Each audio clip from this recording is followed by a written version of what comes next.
Jedi Grandmaster Yoda stood on top of a platform, observing the battle on the planet of Kashyyyk, when he felt a great disturbance in the Force. On Coruscant, the recently revealed Sith Lord Darth Sidious had just executed Order 66, and across the galaxy, Jedi began to fall at the hands of the clones they had trusted throughout the war. Yoda was one of the Jedi who had sensed the change in intention of the clones, and killed Commander Gree and a scout trooper before escaping with the help of the Wookiees. Reconvening with Obi-Wan and Bail Organa, the two Jedi go to the Jedi Temple on Coruscant as they sought to recalibrate the coded message and warn the Jedi to stay away from the Jedi Temple. Entering their home, the Jedi dispense of the station clones, but witness a horrifying sight as Jedi younglings, knights and masters were scattered across the temple floor, most slain by the new Sith apprentice Darth Vader. Yoda entered into exile, until he was joined on Dagobah by Luke Skywalker. But what if he had taken the Force Sensitive Grogu? How would this affect the reign of the Empire? As you're about to discover, the child could have altered the fate of the Jedi. As the two Jedi Masters attacked the remaining clones, they managed to bring silence to the Jedi Temple before venturing within its ruins. Yoda and Obi-Wan cannot hide their shock at the sight of the fall of the Jedi, and even the younglings have been slaughtered. Nonetheless, the Jedi are able to walk away from the massacre and to the temple security station, where Obi-Wan recalibrates the beacon, warning all surviving Jedi to stay away from the temple, as it was a trap laid by the new Empire. Yoda was about to warn Obi-Wan to stay away from the security recordings, when he heard a gentle cooing from the corner of the room. Yoda hesitantly walked towards it, wary of what it could be, until he saw there was the youngling Grogu. Yoda sensed grave fear in the child and beckoned it towards the central corridor, as Obi-Wan wondered what they should do with him. The Grandmaster paused for a while, before ordering Obi-Wan to place Grogu in the hands of Senator Amidala and Bail Organa, on the path to finding the fallen Anakin Skywalker, whilst he tried to defeat Darth Sidious. As Obi-Wan ran to Padme's apartment, the Senator is confused by the Yoda-like creature in the arms of Obi-Wan, but places him in a makeshift crib. With the safety of the child at risk, Obi-Wan is reluctant to ask Padme and place her in danger as well, so asks the nearby C-3PO if he knew where R2-D2 had gone to. Padme is not pleased with Obi-Wan, as she knew the Jedi Master would go to kill Anakin, so he had to think of a way to keep Padme and the child away. The Jedi Master spotted the nearby holoprojector and uses an emergency code provided by Bail Organa to contact Ahsoka Tano. The former Jedi Padawan had survived Order 66 and the destruction of a cruiser alongside Commander Rex, and the signal had reached their ears. The former Jedi and clone take off in their Y-Wing, wary of why Obi-Wan had contacted them, but after docking outside of Padme's apartment, all became clear. Together with Padme, they monitored the progress of the Senator's arriving children and Grogu, asking C-3PO to summon a medical droid. But as Obi-Wan was about to leave the planet, he received the unfortunate news that Yoda had failed to defeat Sidious, and they needed to go to Bail Organa's ship before the clones homed in on their location. Entering the asteroid colony of Polis Massa, the Jedi felt an element of safety for the first time since Order 66, and Yoda was able to examine Grogu. The child is tested for his midichlorian count, and Yoda wishes to train him, deeming it to be the will of the Force. Walking inside the medical center, Padme had given birth to Luke and Leia, as witnessed by Obi-Wan, Ahsoka and Rex, and the Senator refused to believe that Anakin had turned to the dark side, and vowed to get him back from the clutches of the new Emperor.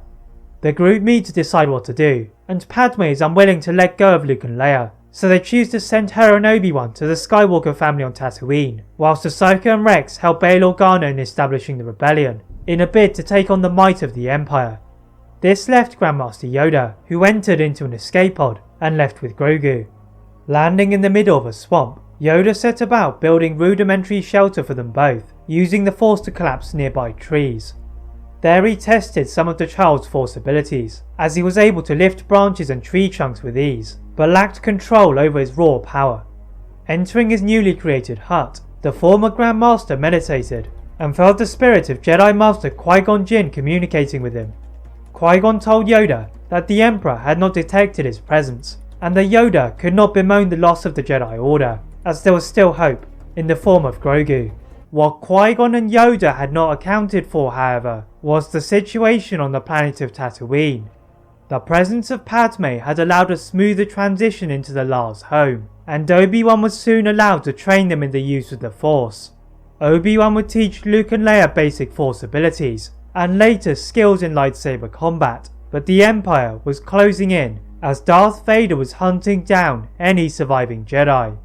Without the limitations of cybernetics, the Sith apprentice was considering overthrowing the overconfident Darth Sidious, and soon he would get his chance. Back on Tatooine, Obi-Wan had received a secret coded message from Bail Organa that Alderaan's attempts to ward off the presence of the Empire had failed, and he needed the help of the Jedi.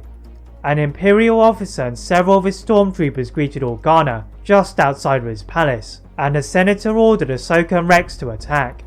The former Jedi and clone sliced through the guards, before isolating the Imperial officer, who pushed a button on his wrist before they could stop him, and Darth Vader's hologram appeared. The Sith apprentice placed an ultimatum on the head of Bail Organa, asking for Ahsoka Tano in return for his planet and his life to be spared, but the senator had other ideas. Organa summons the assistance of the Ghost crew, who have been in frequent contact, and they decide to go to the mysterious planet of Malachor upon the insistence of Yoda. Landing in the rocky foothills of the barren landscape, they quickly enter a chasm where they could see the Sith Temple. Overhead, a large number of ships passed through, and they could sense the darkness of Vader. Soon, however, this was covered by the presence from another ship, as Luke, Leia and Obi-Wan had arrived from Tatooine to aid their attempts to seek knowledge from the planet. Obi-Wan is soon forced to ignite his blade, as out of the dark woods, Maul emerges with Ezra and the holocron, which was needed to activate the temple. The two old foes duel in the darkness, and Obi-Wan again uses Maul's overconfidence to his advantage, as he sliced a Zabrak into two pieces, before guiding the group through the eerie and desolate battlefield. Suddenly, they were ambushed by a gathering of Inquisitors, spinning their lightsabers to get to them, and the group have to use their own lightsaber abilities. Thanks in large part to Ahsoka and Obi-Wan, they managed to dismember the dark side users, but a much more formidable test awaited them. Obi-Wan spotted Vader's TIE Advance shuttle, perched atop of a hill, and Obi-Wan climbed to the top of the temple to meet the cold gaze of his former apprentice. Vader leapt from the top of the mound, and over the top of Obi-Wan, with the Sorisu Master finding Vader's powers difficult to defend, needing a force push to get his breath back. In the meantime, Ahsoka had guided Ezra, Luke and Leia to place the holocron in the temple's obelisk, before Ahsoka goes to assist Obi-Wan. Ahsoka uses Force speed to surge towards Vader, and takes two mighty slashes at his back, causing him to wince in pain. To their horror, this pain fueled him, and he overpowered both Ahsoka and Obi-Wan, pushing them to the foot of the temple, as he walked towards Ezra, Luke and Leia. Ahsoka and Obi-Wan got up a short while later, greeted by the diminutive figures of Yoda and Grogu, who had just arrived upon the request of Bail Organa. The four Jedi walked back up, and Yoda pulls the distracted Vader away from the obelisk as he turned his attention to the other Jedi. Vader was about to duel them all, when the dark shadowy ship of the Emperor hovered beside them. As expected, Palpatine slowly stepped out of his ship, and Vader reluctantly bowed to his master.